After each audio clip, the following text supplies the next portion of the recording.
Welcome to Sacramento Metropolitan Fire District Board of Directors meeting, regular board meeting. It's Thursday, July 27th, and it's 6:04 p.m. I would like to call the meeting to order. First, we'll do a roll call by our board clerk. Yes. Director Sailors. Present. Director Weber. Present. Director Sheets. Present. Director Gould. Present. Director Rice. Director Jones. Here. Director Costa. Here. Director Clark. Present. Director Wood is absent this evening, and as Director Rice is absent this evening. Next, we'll do our pledge to our flag. Director Costa, will you please lead us in pledge? I pledge allegiance to the flag of the United States of America, to the republic for which it stands, one nation under God, indivisible, with liberty and justice for all. All right. Next, we get to Metro Cable announcement. This meeting of the Sacramento Metropolitan Fire District will be cablecast on Metro Cable 14, the local government affairs channel, and Comcast, Consolidated Communications, and AT&T Uverse cable systems. This meeting is also webcast at metro14live.county.gov. Today's meeting replays at 6 p.m. on both Sunday, July 30th, 2023, and Monday, July 31st, 2023 on Channel 14. This meeting can also be viewed at youtube.com/MetroCable14. Next, we get a public opportunity to discuss matters of public interest within district jurisdiction, including items on or not on the agenda. Do we have any speakers? Yes, I have two. All right. First is Roger Mitchell. Okay, Roger, come up, please. Welcome.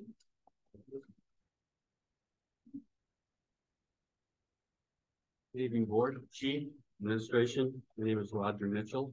The last time I was here, I spoke to the board about a program that the National Horseless Carriage Club of America has.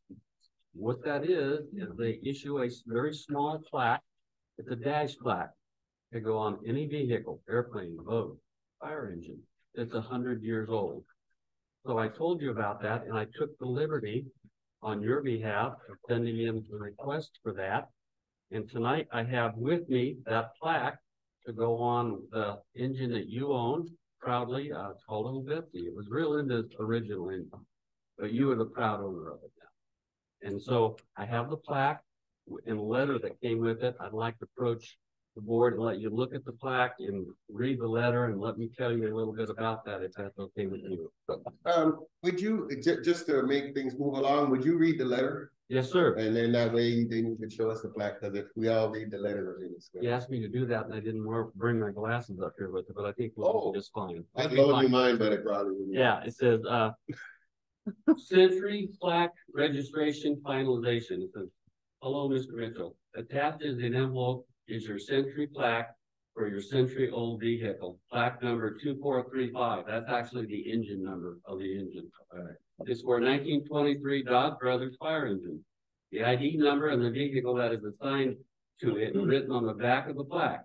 If you have ordered multiple plaques, which we have not, for multiple cars, then please do be sure to apply the correct plaque on the correct vehicle.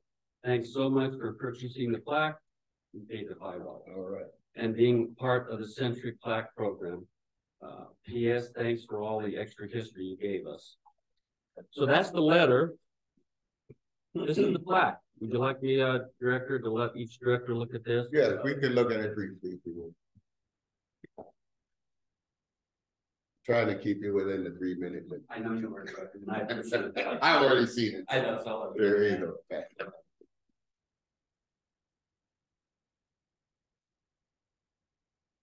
So what we envision with your permission, and I've spoke to the chief and the chief in waiting, as well as Director Clark was there, if we can have a presentation at the board's time and place to place this on, Betsy. Have the news there, television, print.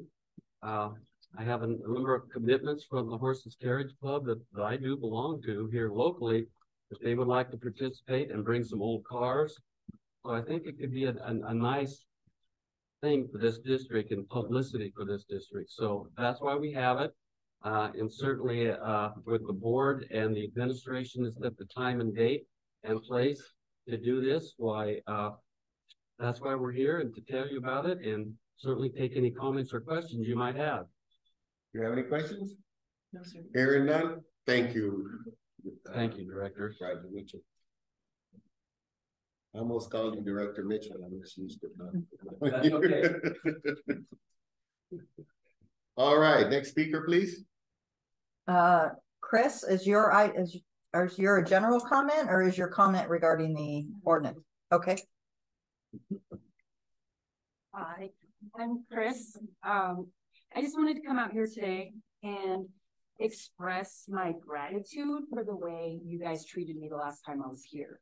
In the decades that I've been attending board meetings, whether I'm just sitting in the audience and watching what's happening, or I'm actually giving public comment, nobody has treated me the way that you guys did, in a very positive manner. You made me feel like I was heard and that what I had to say actually mattered. And so again, I just want to say thank you for setting this standard that I don't think anyone's ever going to live up to again in the future of me attending board meetings. So, thank you. Wow. Thank you for your comment. Yeah, I guess so. Hope so. Okay. Wow. All right, so next we go on to consent items. You've had, directors have had a chance to look at the consent agenda, and do you have any questions? There are none. I'll entertain a motion to approve. I'll make the motion, please. Motion by Director Reddy, second by Director Costa. Board Clerk, will you Yes. call the roll? Director Sailors. Aye. Director Weber. Director Sheets. Aye. Director Gould. Aye. Director Jones. Aye. Director Costa. Aye. Director Clark. Aye. Thank you. Motion passes. Okay, next we move on to action items. And this will be the final reading and adoption of ordinance 2023-02, accepting the Nexus study to updating the fee schedule for operational permits, plan review, new construction, inspections, general fire and life safety inspections, and other miscellaneous services. There you are, AC. Good evening, directors, Chief Haverty. I'm Barbie Law. I am your fire marshal and here tonight for the final reading to adopt ordinance 2023-02. So we completed a Nexus fee study after not having that fee study done since 2015. So that was completed recently by NBS. We first came to the board in June at your second meeting in June to do a presentation item to make the community familiar with the information. We then proceeded to our first hearing at your last meeting. We did receive public comments as well as your director comments. Staff went back and conducted research, and we're here tonight for our final reading. And our staff recommendation is to conclude the final reading and to, upon conclusion of the reading, to adopt ordinance 2023-02. Thank you, Chief. Do we have any questions for the Chief? No. All right, then I'll open the meeting to public comments. Do we have any public comment from the Chief? Right. Online? Do we have any public comments online? Any other? Attendees, if anybody would like to make a comment at this time, please raise your hand. I'll allow you to speak to the board members. No response. There are no comments. I'll move this on I'll entertain a motion to approve. Mr. Chair, I move approval of said ordinance. Director Jones moved, and Director Weber second. Roll call, please. Yes. Director Sailors. Aye. Director Weber. Aye. Director Sheets. Aye. Director Gould. Aye. Director Jones. Aye. Director Costa. Aye. Director Clark. Aye. Thank you. Motion passes. Thank you. Thank you as well. All right, next, second item, action item is the award recommendation for RFP 23.02 Workers' Compensation Third Party Administration and Cost Containment Services. We have Melissa Maddox from HR Manager and Courtney Moore, Purchasing Agent. Welcome. Good evening, Directors, Chief Poverty. As you said, I am Courtney Moore, the purchasing agent for the district, and I'm here to present the award recommendation for workers' compensation third party administration and cost containment services. Would you speak into the mic? Yes, please. There you go. Thank you. Hear you. Yeah, thank you. Is this a different mic? Let's tell you a little bit more Yeah. about the process that we went through. So as you know, the agreement with the district's current third party administrator, TPA, is coming to an end at the end of the 22-23 fiscal year. So purchasing in conjunction with the Human Resources Division, Local 522, we began to develop the request for proposal document, the RFP, for the upcoming solicitation for the TPA services that we would now be needing.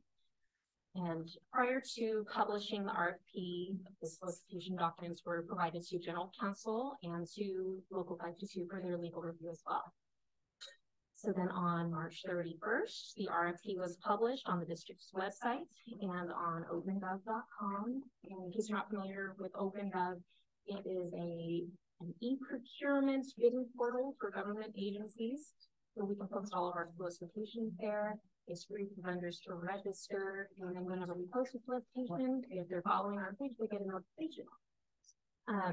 And with the RFP, in order to be eligible for a firm to submit a proposal, they were required to have experience providing TK services within the public sector and be experienced providing services in accordance with Labor Code 4850, which is for firefighters, public,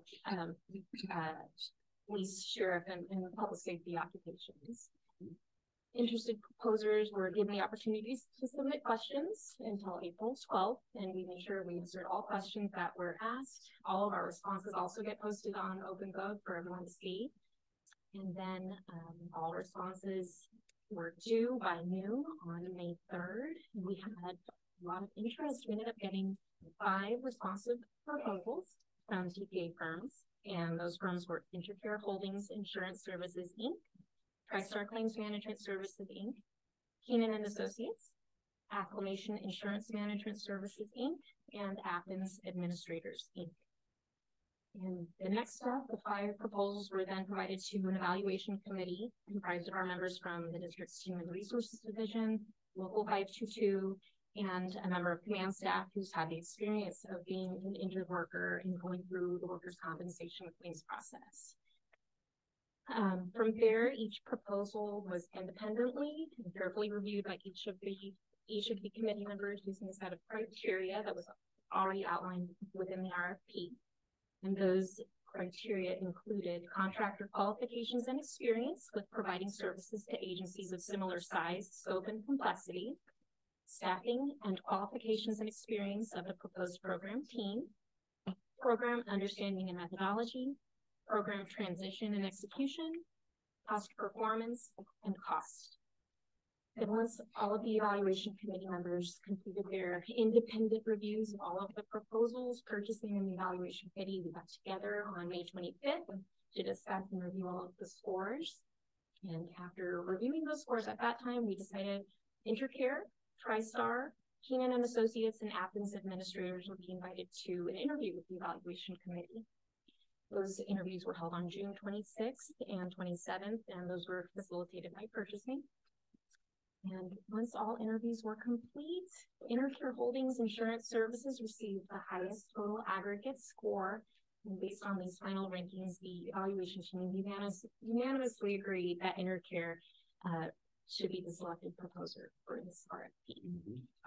The contract term for this agreement would be 3 years, starting with the 23-24 fiscal year, with an option to renew for 2 additional 12-month periods. And the annual administration fees for those 5 years, I'll just go year by year. Year 1, $557,000. Year 2, $573,710. Year 3, $590,921. Year 4, 608,649. Year 5, 626,908. What you're seeing there is a 3% annual increase year to year. And so staff recommends that the board authorize the fire chief to enter into a contract for workers' compensation pay services with Intercare Holding Services Inc. Is there any questions about the process? Do we have any questions? As far as thought process, but when does this take effect? If we vote on it tonight? So It's already started, basically, because it's fiscal, right? Once we make the decision tonight. So right now, our current TPA has switched over to month to month. And so once we have the agreement signed, get insurance information, then everything will start moving as far as meeting with the appropriate people to determine how we want our workers' compensation program to be set up, and then also to begin the transition from the existing TPA. Very good. Right. You have I'll entertain a motion. I'll make that motion. Director Weber, And I'll second. Director Jones. Yep. Please call the roll. Director Sailors. Aye. Director Weber. Aye. Director Sheets. Aye. Director Gould. Aye. Director Jones. Aye. Director Costa. Aye. And Director Clark. Aye. Thank you for your presentation. Mr. Clark, Director Clark, may I speak on this item? Yes, sir. So I just want to commend the team that has been working on this. This started, I think, the second week I arrived in January. And so they have been persistently working on this. They putting the RFP together, soliciting responses, getting those responses. The team that reviewed them did an exemplary job. There was a lot of concern on the board's part, about our members' part, our executive team. The entire staff was focused on getting this done for our membership, and they did it. And you did it tonight, and I want to thank you for your support for that. This is one of the big pieces in our workers' compensation program, and I really look forward to hearing in future months how our members are doing when they are injured and they come and they need help. I think that's this is an important nugget in part of that. So I want to thank the team for that. It was really a collaborative effort with Labor's Council. So I think almost every division in the organization had a piece of this at some point. So thank you for that. Thank you, Chief. That's a testament to the enormous amount of talent that we have at Metro Fire. All right, next on the action items, we'd like to adopt a resolution authorizing the fire chief to medical treatment for workers' compensation injuries. Parity, yeah. Thank you, President Clark. I bring this item to you tonight. Again, it's part of the workers' compensation piece. You have many times asked me to intervene in a way that was positive on behalf of our membership when we have some sort of impediment to getting them the medical services that they need. And I have done that already. This item codifies the action of the fire chief to intervene on behalf of our employees when there is a delay and there is a substantiated medical need, a service that we can offer them. And so I ask for your support in this. It protects the fire chief in this action as an individual and by resolution codification of this action. So staff recommends that the board of directors adopt this resolution authorizing the fire chief and his or her designee to approve requests for medical treatment made by an injured employee's physician under the criteria and conditions set forth in the resolution, which are drafted by our general counsel. Thank you. Good. Do we have any questions for the chief? Mr. Chair, I just want to say a big thank you to my HR, Melissa. I had some questions earlier about the wording of all this, and she assuaged all my concerns. Thank you, Chief, for stepping up and doing it, and I'm more than prepared. I'll move the staff recommendation that we codify this. You got a motion by Director Jones? Oh, Do you have? no, let me allow my fellow director. I didn't have a question. I know you want to make the motion and deserve it. Brought this issue up to us. You have a months ago, question? And I Okay, really super appreciate that. So I withdraw my motion to the Florida.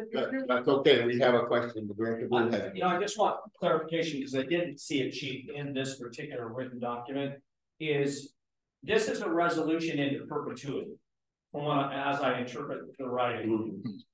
Can somebody help me explain why we didn't put it into the policy body so that it could be looked at on a timeline? Because typically when we pass resolutions, we pass them and we never ever deal with them ever again.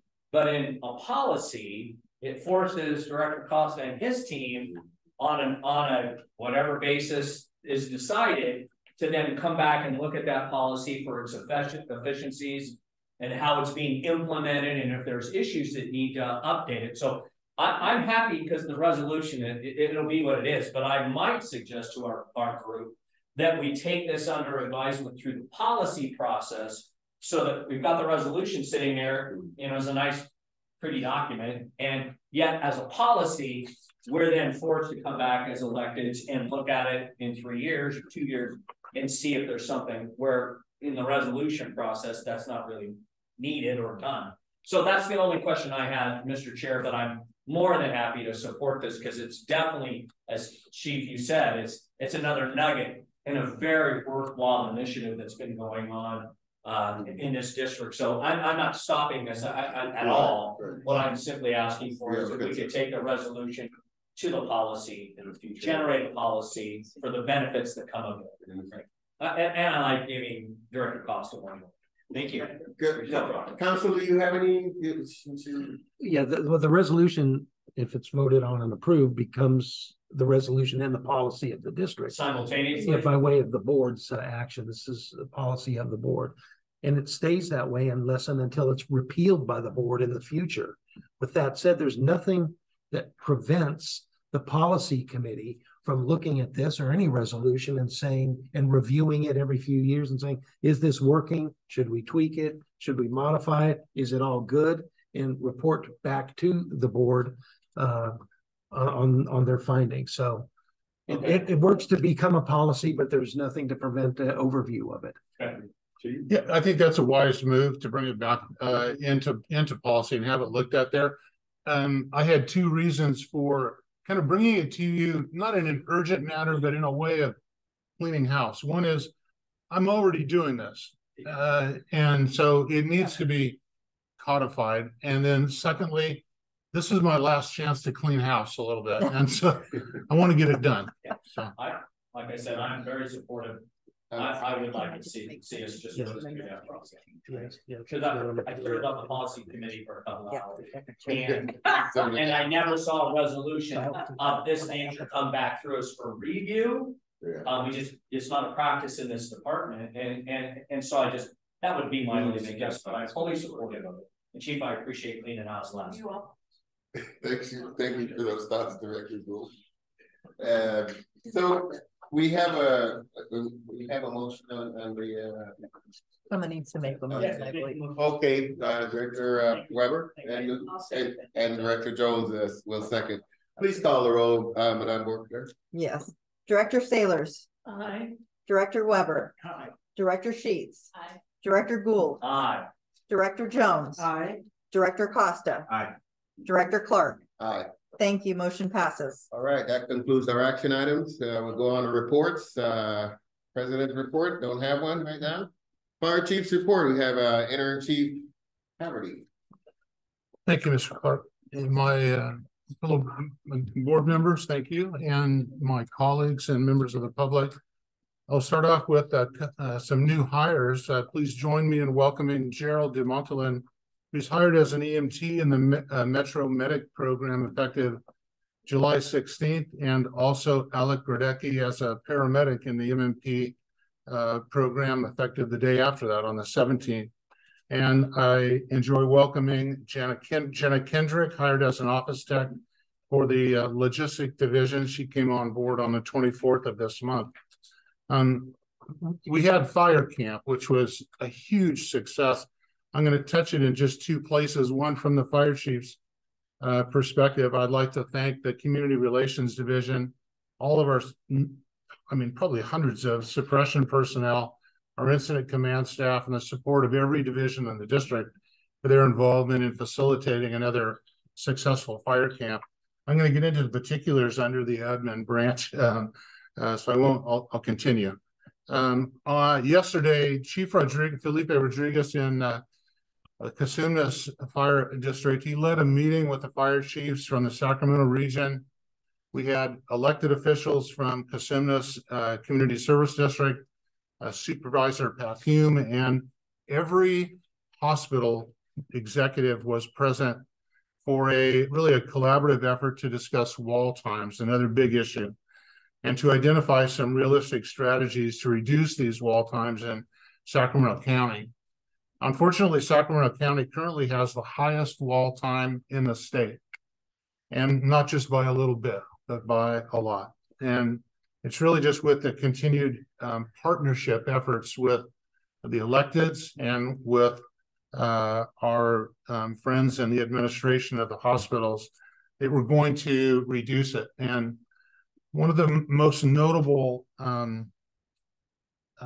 positives that came out of the meeting was, I guess, the recognition that it's the small things that make a big difference at the hospitals. And they began sharing hospital yesterday, which was pretty neat to see, in our presence. It was just the opposite of a finger pointing exercise. It was really an opportunity to enhance partnerships between field crews, literally through their fire chiefs, and the hospitals and the ED staff. So I look forward to some big changes there. Lastly, under my report, I'm happy to say that I've been continuing to work with Chief House on our transition and helping him in different ways, and he's been helping me too. So I greatly appreciate that. That concludes my report, sir. Thank you. Do we have any questions for the chief? Okay, hearing none. Let's go on to operations report. Chief Mitchell. Thank you, President Clark. Good evening, directors, chief, everybody here in the audience and virtually. Adam Mitchell, Deputy Chief of Operations. I'm just going to give a quick update for me, and I'm going to invite Chief Rudnicki up. So in addition to the excellent service delivery that we're always out there performing, I just want to give you a brief overview on where we're at with the standards and cover document that we talked about back when we did our strategic planning workshop. Just really coming out of the gate, Jeff Fry, Aaron Castleberry, Jake Whelan, and a number of others, but they have been doing the lion's share of work. I've done an incredible job in an immense amount of work, combining thousands and thousands of points of data to get us to where we're at today.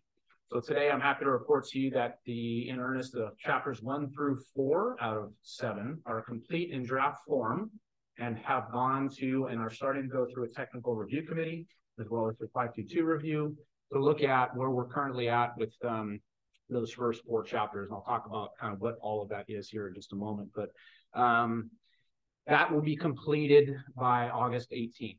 So that's kind of where we're at. We'll get through those first 4 chapters, get that technical review done, scrub all the stuff and make it polished and find out all where the commas need to go and periods and things. But I will tell you, looking at it right now, it's already over 200 pages, but it is an immense amount of information to look at who we are as a district, as Metro Fire. And I'm really proud of what that looks like right now. So moving forward, we're on track to finalize the complete document all the way through chapter 7 by the second board meeting in September. So September 28th, we'll be bringing that to you for a presentation to make you aware of where we're at.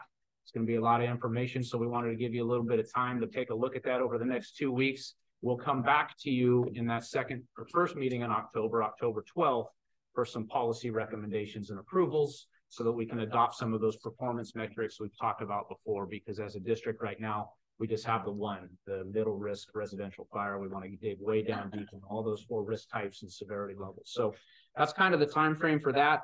Again, that complete document is going to go over what our current capabilities and response are using the 2022 data, because that's our last full year. We'll take a look there. What our current risk profiles are down all the way to the station level. So we have overview amongst the district all the way down to the station level.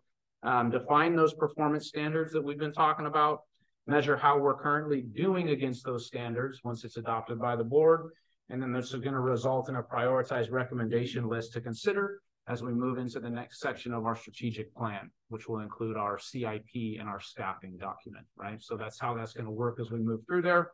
And then once those two pieces are done, as we move into the next calendar year around that time frame, that's going to look like a financial plan and a timeline for the future to address the differences between where are we currently at and how are we doing against those performance metrics and what we need to start addressing through a priority based off of a whole bunch of information that I don't want to take the thunder away from the presentation. So I will tell you it's going to be a lot of data though to look at, and I'm really proud of what we've got together so far. So with that said, I'm going to invite Chief Rudnicki up. I'm happy to bring him up to talk about some of the fun and exciting things that are going on in the Emergency Medical Services Division of Operations. So without further ado, Chief Rudnicki. Thank you. Directors, Chief, thanks for having me. I wanted to take a moment to highlight our EMS division. I say ours, it's all of us. And I owe some of you some responses to some questions we've had over the last couple of months. And also highlight some of the great work and things that are happening in EMS. So I'll touch on the Placer County concerns with their hospitals. I want to touch on some training concerns and how our MMP group is doing in the academy, as well as a great win we had in a challenge point presentation to our crew members on Medic 61. And last but not least, Chief Perriman's here as well. We're going to give you a couple highlights from MIH. So first and foremost, there were some concerns brought up. I believe Director Sailors, you had brought up about the concern with the Placer County hospitals and their diversion. It's something that we have been working through.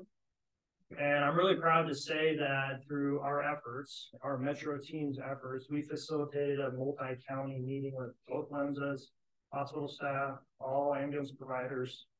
And again, I think through the strength of our team and those that participated, we were able to find statute and MOUs and things that they weren't in compliance. So I'm happy to report the outcome. It was a great meeting, well represented, and it's changed. The director of the LEMSA has issued a letter to those Placer hospitals to not fund diversion, unless it's due to a machine broken or a need. But we as a county will not be excluded from going up there. So that was a great win for Metro Fire in our county. Training, obviously with the transition and all the talk of our ambulances and our workforce, what does EMS training look like and how do we help them be successful and help our the service delivery be successful? And so currently we do have an MMP Academy in process, and it wasn't by design, but I would be remiss if I didn't recognize our drill master, Fred, if you don't mind standing up. He didn't know I was going to do that to him, but currently he's leading a cadre to train 10 paramedics and 10 EMTs. The strength of Metro Fire is our people, and Drill Master Fader came through the SRP program as a firefighter. He's leading that, and he's able to really cater to that group, identify their strengths and weaknesses, and really cater that training. So we'll really have a lot of focus and effort on that to make sure they're prepared for the streets and serve our community.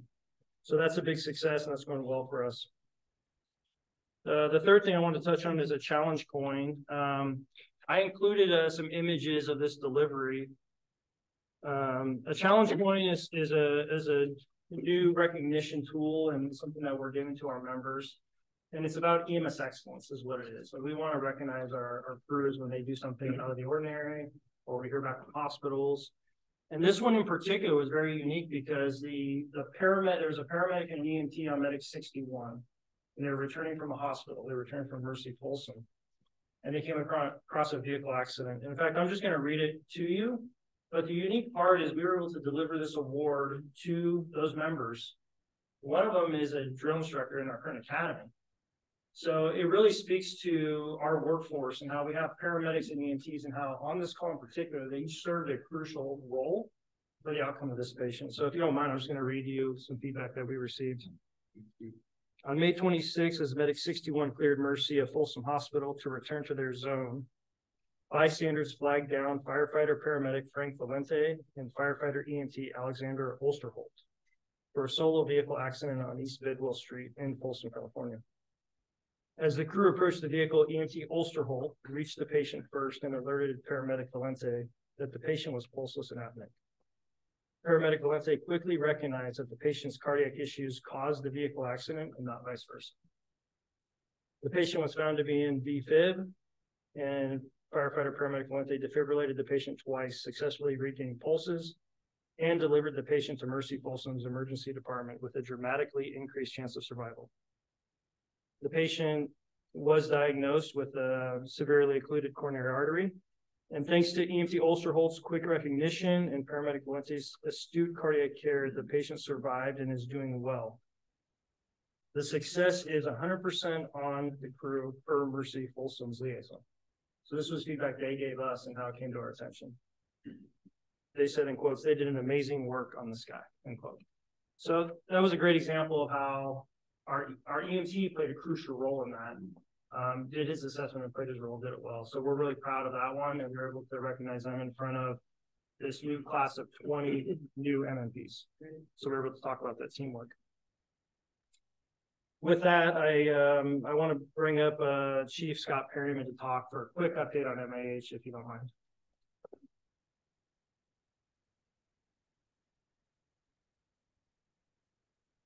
Good evening. Good to see you all. I wish the microphone made this a little louder of what I'm going to present. Right now, what I have to present to you is in just the first 6 months of this year. So we have already surpassed last year's MIH numbers. So we're on track to double what we did last year. We had an incident last week, and the patient and the family member were so happy they wanted me to present it to my boss, my boss's boss, my boss's boss's boss, and to all of you. I asked her if she could send an email, and she said, I don't do email. But she did want to speak into this microphone. She did want to speak into this, and this is what she wanted to play to you. My husband is 77. He's years old. He's a veteran. He's got Agent Orange, poison Agent Orange. Mobile integrated health people are so much better than any doctor or the VA. I can't tell you how much we appreciate them. I don't know what they get paid, but whatever it isn't enough. They're fabulous. And this is the best service we've ever had in our life. And I hope you continue with this. This is a great service for people that are in bed-bound and a lot of trouble. I'm recuperating myself from kidney cancer. My husband's got cancer, and he's got this horrible thing on his back, and they've been beyond fabulous. I can't say enough about these people. I hope you continue with this. This is the best service we've ever had. Thank you very much. Bye. And that's just one individual that we've been able to serve. Just one. So we're doing some great work. We have some great support, and thank you for supporting the program. Good job. Great job. Great job. How can you not have your shoulders go back? Hey, that's not where the a little bit after some of those reports, right? Incredible work. Absolutely. I will say, Chief Perryman, Chief Rudnicki, and myself met with Police Chief Alex Turcotte yesterday, and also talked with him about MIH, and they're very excited to partner with us on how we can continue to integrate the law enforcement as well and help them out with some of their stuff. So we're looking forward to that. And with that, that ends the operations report. A little long tonight. Hopefully they're getting paid well.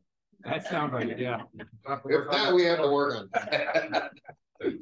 Chief, thanks for that report. In your report, you mentioned that there are 4 chapters that have been completed in this report, and you mentioned that they're in excess of 200 pages. Is there any chance for us slow reader types, if we could have some of those chapters leaked our way so we could get ahead of that power curve? Because if you give me several hundred pages of data to review, Christmas is probably a reasonable time to have that done. So if there's any way that you guys, I know you want to polish it up, and I know nobody wants to share galley pages with us folks here, but the reality is that if we can chop that up into a little bit smaller bite-sized pieces, we might be in a better way to have a more deep conversation about all the policies and decisions that you would like us to make. So I'm fine with galley pages, if any of you are familiar with publishing, you know what that is, but I'm fine with those. I don't think it has to be 100% every dot and every picture because it's just, that's a lot of, and super important data for us to process and understand. I'm speaking only for myself. No, I'm not no, the sharpest I'm tack in the shed. And so if I can get out ahead of it, I would just personally appreciate it. Yeah, and I understand it and totally agree. Unfortunately, But I'm not pictures, back in the there's shed. there's plenty of pictures and stuff and graphs in there too, so it's not all 200 foot, but so yes, we'll talk Okay, about what all that right. looks like and try. We're not, that's why we don't want to rush through it. However, we Yeah. do have a timeline we want to make sure we Yeah. maintain. So yeah, we'll work on that. And I Okay. know there he is in the back. He's like, I've seen you. But we'll figure it out. But I think you can appreciate it. Yeah. Oh, so yeah, I went through it once already and it was a lot, but I will tell you, the amount of detail in there is astounding. And there are some very high level points that we want to make sure that you focus on. Right. And so that's kind of where I would like to take that and we'll work together on. Well, I'm assuming eventually this document will become a public document. Yes. And it would be helpful if the electeds had a really deep understanding of it, given the importance that it will play in the future of this district. Our goal, and it's built in a way, as we have mentioned before, it's done in-house for the first time. And not a whole lot of agencies can do that. We will be able to update it because of the structure that has been built by our team year over year to look at how we're doing to track. So yeah, Thank I hear your message. Director Sailors has it. And hopefully we'll have an audible version of it. It'll be in Jeff Ryan's voice. Yeah. Okay, thank you. All right. You're published. Any other questions? Hearing none, thank you very much for that great report. EMS Director Nikki, Scott Perryman, and Chief Mitchell. Next, we go to administrative report. I think Chief, you said you were going to do that? I'll do that for Chief Bailey. Chief Yeah. Bailey? I'm going to put a little caption on Chief Mitchell's report from operations, specifically in EMS as well. Yesterday at the meeting with the hospital administrators, when the subject came to innovation in the pre-hospital world, it was Metro Fire that we talked about. And it was these two gentlemen, Chief Perryman with MIH and telemedicine that he's looking at, and Chief Radicki in addressing wall times with consolidation of patients. Those are the two things that are being done in this county to help reduce wall time. And it's known and appreciated by the EMS world, the other fire chiefs, as well as the hospitals. So thank you to them for that. From the administration branch, I'm going to touch on HR, finance, and then I'll end with community relations. From finance, the district's procurement office, staffed by Courtney Moore, who you heard from this evening quite nicely, has been successfully transitioned into the finance division. That move became effective on July 1st. And related to our district pension cost obligations, CalPERS recently announced a 5.8 investment return last year, and it's a sharp turnaround from the negative 6.1% return in the previous year. They had not hit their mark, which they predicted of 6.8%, but it's still very good news. So CalPERS will issue the district's pension cost estimate for next fiscal year in September, so we kind of have that to look forward to. From human resources, we have fire mechanic recruitment closes on the 31st of this month, so next week, as well as our paramedic recruitment closes on the same day. And firefighter recruitment closed on July 7th. They had 47 qualified applicants for the 24-1 Academy. And they're doing backgrounds, so we have for the MMP 23-2 Academy, 13 paramedics are currently in backgrounds. We have miscellaneous personnel in backgrounds, 2 administrative specialists, and our legislative analyst is in background as well. And then I'll finish with community relations. I'd mentioned to you about Fire Camp, huge success, 4-day camp. It's the largest community outreach program that we have. 80 children participated, ages 11 through 13. We had 25 firefighters who volunteered their time as counselors and the incident command staff. And I'd like to thank President Clark and also Director Wood, not only for their continued support. They came out for Fire Camp on Friday, but each of them had a family in the camp this year as well. So that was huge. We received a letter just today in community relations from a camper that I think just puts a capstone on everything. I would enjoy reading it to you. It says, "Dear Fire Camp Board," see you guys. "My mom works as a school counselor with San Juan Unified. She collaborates with retired Metro engineer Scott Schneider and his Del Campo students. She thought it'd be a great experience for my brother and I to learn about what firefighters and paramedics do, and she was right. Metro Fire Camp was an amazing experience and a huge confidence booster for me. One of my friends came to camp with me, but at the end of the week, I had a couple of new friends also. I think that fire camp boosted my endurance while having a fun time. My parents were worried that I wouldn't have the energy to attend my comp soccer practices right after fire camp each day. I showed that I could give fire camp all of my effort and then leave the rest on the field at soccer. I may have even performed better on those days. My favorite part of camp was the punishment tower, racing against other teams, and the members of Strike Team 9 was thrilling. My friend Leah and I raced against our team leaders, Alex and Greg, and we beat them. Although if we had to carry the bundles, they definitely would have won. Sunsplash was super fun too, but I wish we could have gotten more free time. Last but not least, my group leaders were absolutely fantastic. They made me believe I could do anything. Overall, Metro Fire Camp was a phenomenal experience and a humongous confidence booster. Thank you. Sincerely, Presley Pimbra, age 12. So again, thanks to our membership. Thanks to you for supporting that. And I hope it continues. This was our 27th year. That concludes our report, sir. Oh, Chief, I was asked by one of the board members to ask you who started fire camp. There's a small group of people that started fire camp. You're the godfather of fire. So, Yeah. I know you're being humble, but you are the godfather. Some of them are older now. Absolutely. Thank you so much for starting that program. All right. Wow, after that report, and the Chief Wagman is not here, so there's no report from from support services. That's right. So next we have a firefighters local 522 report. I thought Mike Gildone. Yeah, there's Mike. Ever get my name on There's Mike. No, it's there. It's there. It's constantly. Oh, Scott. I was told it was gonna be Scott Scholar. It's Sean. See? Sean, sorry.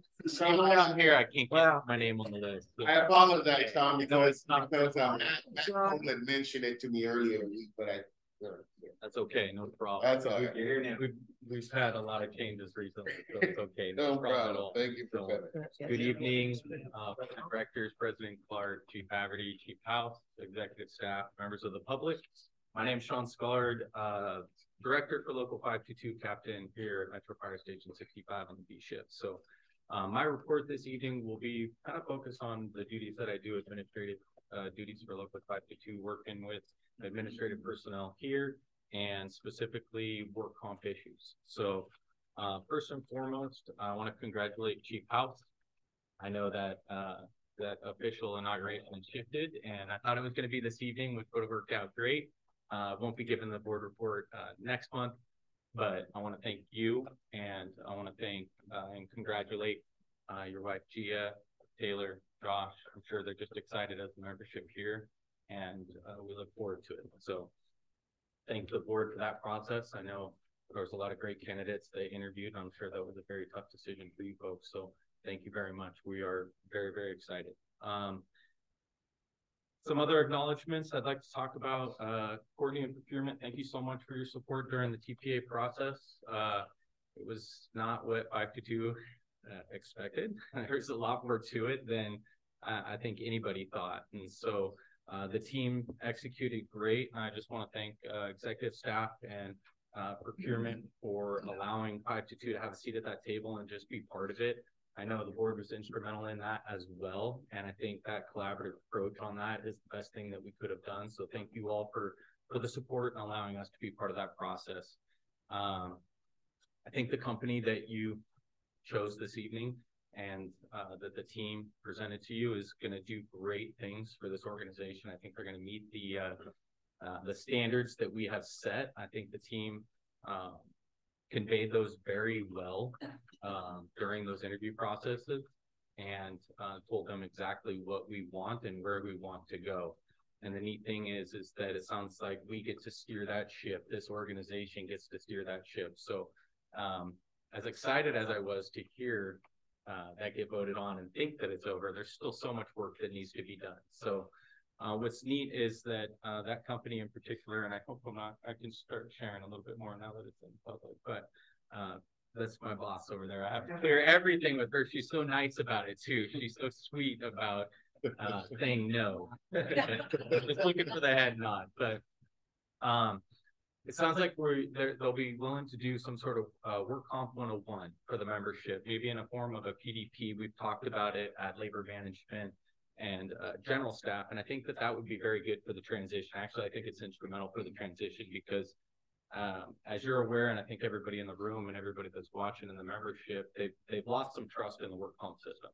And I think part of this transition is to rebuild that trust, explain the process, and get out of some of the myths that are out there about the work comp process. Have this company come in and educate them, put a face to the name for the adjusters, for the company that's actually going to be making contact with our injured workers, to get some trust and get a little bit of rapport as we do this transition. I think it's instrumental. So it's just not some other TPA that they're just dealing with. You know, they can start taking some ownership and get to know the adjusters.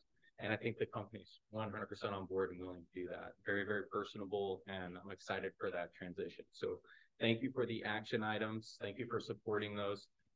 As Chief Haverty mentioned, you know, one of those action items he's already doing. And so I'd like to acknowledge him for stepping in on some of these high-level work comp cases that are going through what I would consider, from a labor side, unreasonable denials, and making our members fight for something that they really shouldn't have to fight for, and doing the right thing and taking care of our employees. You know, it's one thing to get additional information and, you know, do our due diligence, but for something that we know has always been approved, specific injuries that historically, talking with many folks, including administrative folks, nobody can ever say that some of these injuries have ever been denied, yet we put our members through this hurdle of trying to get it approved and litigation costs and all that. And recently we just avoided that. And so thank you, Chief Hagerty. Thank you, executive staff, administration, for stepping up, doing the right thing.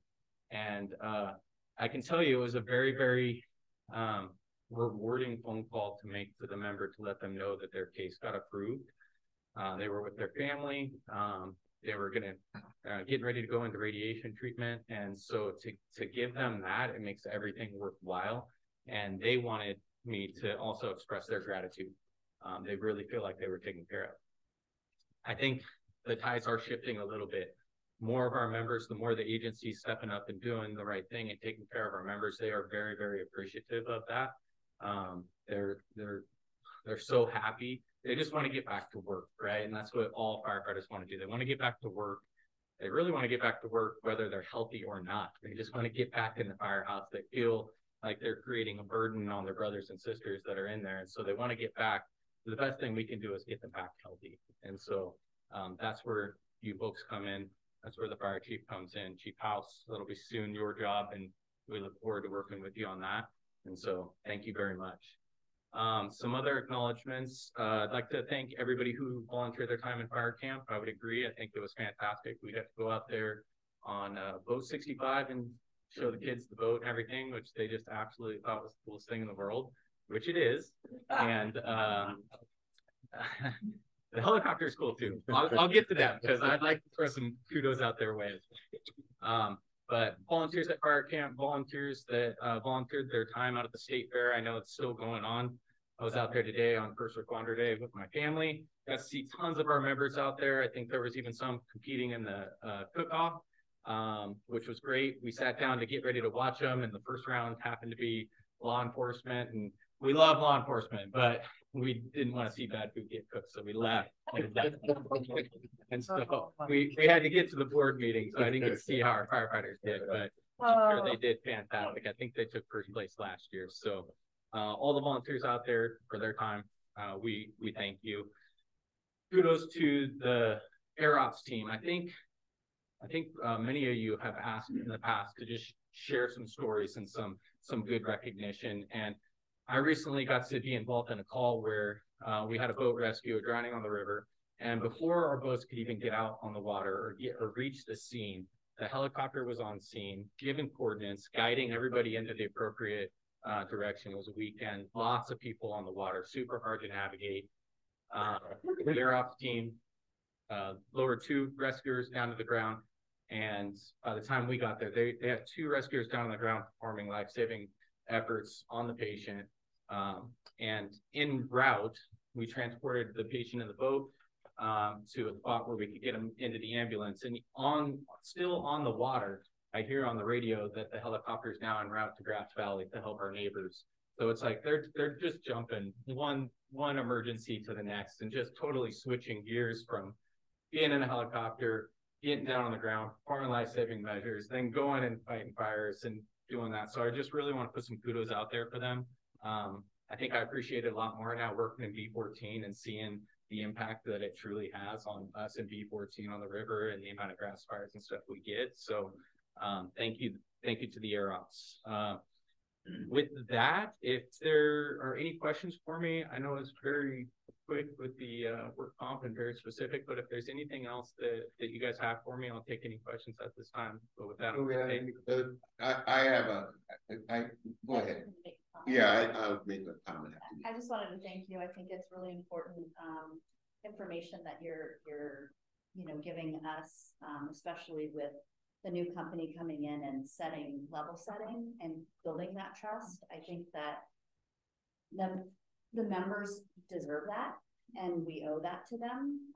The first thing that, when somebody's injured, that's all they hear, and they're so scared, and they should only be focused on their recovery and not a lot of that other politics and hoops to jump through. So really, really appreciate not only the administration, but the 522's really passionate involvement in it, because it's so important being on the hospital side and seeing the members come in and they're so worried about it. And you nailed it. You said that they just want to get back to work, but they want to make sure that they're there for their family.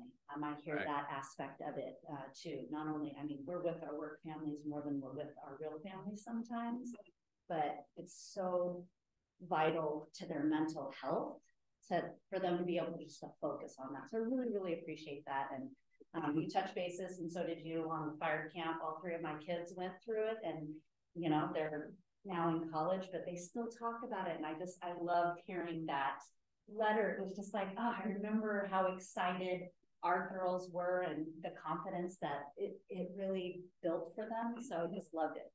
I love the presentation. Thank you. Yeah, Sean, I was just wondering about that Workers' Comp 101, if we can be invited to it too, because I'm sure there's a lot of information that we could glean from it. Yeah, I think it would be great. It's something that we've already talked about, and I hope we just make sure that gets done. Absolutely. Key partners. And I'd be mistaken if I didn't acknowledge Melissa and Candace too. Great work. I know that they are so busy, and obviously our current CPA on a month-to-month contract, there's struggles with that. And I think Candace is working so hard right now to keep everything together as best as she can, as one person doing that. It's a huge struggle. I think the more you get involved, you start pulling back layers of the curtains, and you get exposed and understand things a little bit better. And the amount of work and stuff that she has to do on a regular basis, and she truly does have our members' backs. And I think that's critical in that work comp 101 too, is for members to understand what the process is, so that people don't look like bad guys on just processes, right?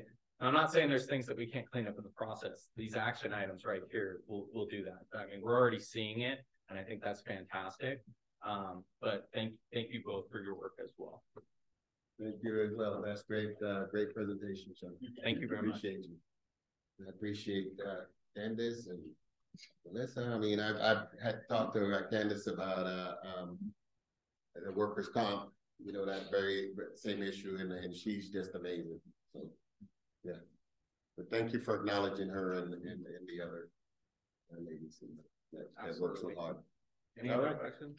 I think that's it. Thank you. Appreciate you. Get me off the hook. All right. Okay. Great presentation. I'll tell Matt Cole. Okay. So after that 522 report, we go to committee and delegate reports. Executive committee, we have no report. Communication Center JPA, AC Green. Thank you, Director Clark. All right. Board members, Chief Haverty, Chief House, Chris Green, Assistant Chief in Operations, and board member for the Communication Center JPA. The JPA board's special board meeting scheduled for last Monday, July 24th was canceled. Rescheduling date is still pending. The board did meet the following day on June 27th for its regular board meeting and took no action.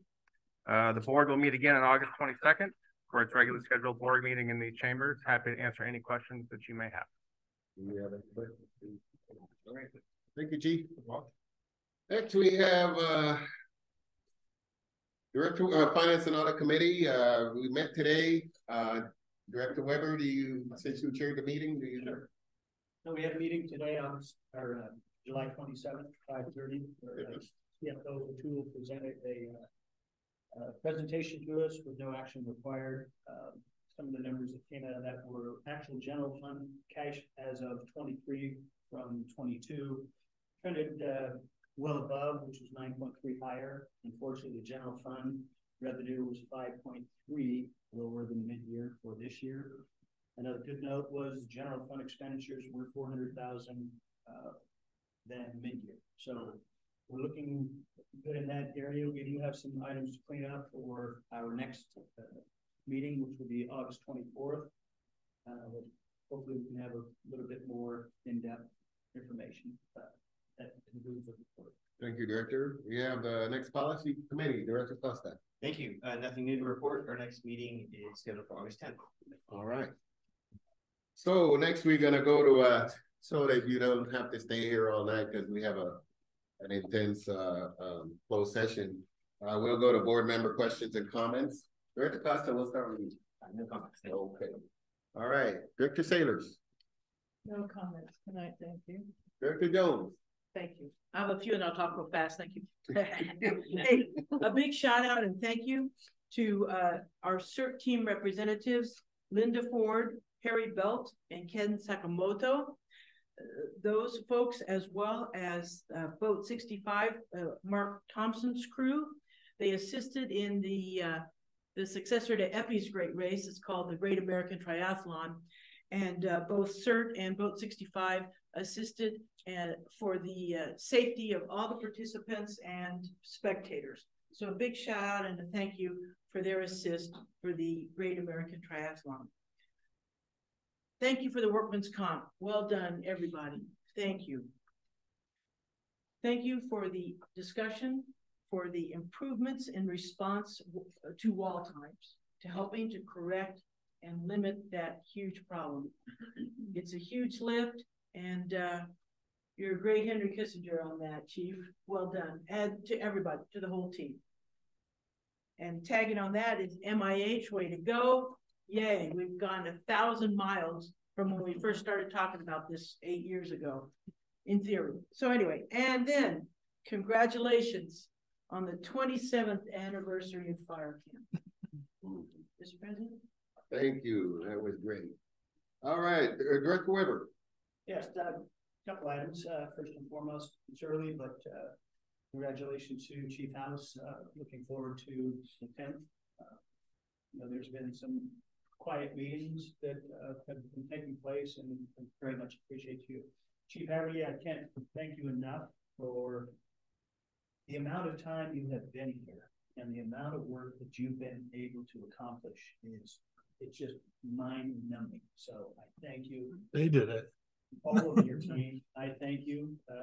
Without your inspiration and leadership, they may not have had the tools to do so. And if so, however it happened, thank you to you and your entire team, the entire district, for anybody that's played a part in that. And to Ben Scollard, Sean, I'm sorry. Thank you for your entire team as well. This isn't an admin situation or problem, board, it's everybody's problem. And the work that HR and yourself, everybody has just taken such a big bite out of this horrific bone. I can't commend you enough. I'm over the moon to see this document today. So I thank everybody for all of your hard work on this. I know the membership appreciates it, and we're going to be taking care of our folks now. So thank you everybody for that. Thank you. Director Sheets, thank you, Director. Yes, echoing my fellow board members, but I also wanted to thank Chief Wernicke and Chief Perriman for the amazing information that you provided. The drill master, and I didn't get your name, but I'm excited. You have a big task ahead of you, and I think that, you know, the confidence that Chief Wernicke has instilled in what you're doing it's great. And the crew that successfully helped that constituent with the medical emergency. You know, just when I think that I can't be more proud to be part of Metro Fire, then I hear stories like that. I'm just like, gosh, you know, and that's just one story, right? And so, you know, Director Wood always emphasizes we want to hear more of those stories so that when we are talking about, you know, the members who are the frontline staff and who make this district what it is, it's amazing. So just thank you. And sorry, I called Scott or Sean Scott. I always call him by his last name, so I apologize. I always do that. I have to like go, what's your first name? Because it's always their last. I don't think he heard you. Okay. Okay, Director Gould. Thank you, Mr. Chair. Just want to thank the audio file and the person that took time out of their day to call and thank us for that work. That's pretty special. Like to thank publicly the 12-year-old who wrote a fantastic letter. And then I want to thank the community member that presented this evening and came back to this chamber and thanked us for doing our jobs. Been doing this for a few weeks. I can't remember the last time someone came and presented. We reacted, and it was so different from other experiences that they took time out of their busy day to come back and thank us. That's nuts.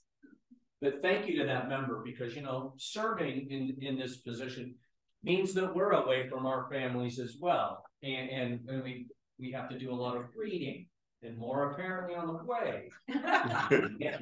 And so I just want to really reach out and thank that community member for taking the time out of her day to come thank what is oftentimes a thankless job. Thank you, Mr. Chairman. Thank you, Director. Well, all I can add to that it's an honor and a privilege to serve on this committee and serve the public and to have such a great be part of such a great organization where we're going to do a lot of even greater things in the future. I am absolutely sure of that. With that, we will go into closed session. We got some expensive lawyers in the audience right now, and I think we want to get going. We want to see you. You guys can relax, go home. The motion Thank you, Roger. on that for the Yes, all the yes, I yes. figured, okay. Yeah, 5 minutes about whatever. Yeah. All right, we're gonna reconvene into open session after doing our business in closed session. Council, would you report out, please? Yes, thank you, President Clark. Referring to the closed session agenda, the board met in closed session for item number 1, the workers' compensation claim of Rick Griggs in the Sacramento Metropolitan Fire District. The board voted to give settlement authority to its third-party administrator to settle that claim. Under item number 2, workers' compensation claim of Thomas Hutchinson in Sacramento Metropolitan Fire District. The board voted to give settlement authority to its third-party administrator to settle that claim. Next, the board met in closed session with respect to the workers' compensation claim of Troy Nogasek in the Sacramento Metropolitan Fire District. The board voted to give settlement authority to its third-party administrator to settle that claim. Next, the board met in closed session on the workers' compensation claim of Craig Sweeney in the Sac Metro Fire District. The board voted to give settlement authority to its third-party administrator to settle that claim. And finally, the board met in closed session on the workers' compensation claim of Richard Turner in Sac Metro Fire District. The board voted to give settlement authority to its third-party administrator to settle that claim. The board also met on personnel matters concerning the fire chief contract and discussion. No reportable action was taken. Thank you, counsel. Okay. All right, before we adjourn, our next regular board meeting is August 10th. At 6 p.m. Anticipating agenda items will be the fire chief employment contract for Adam House, oath of office, and swearing in of fire chief Adam House. With that, I call this meeting adjourned.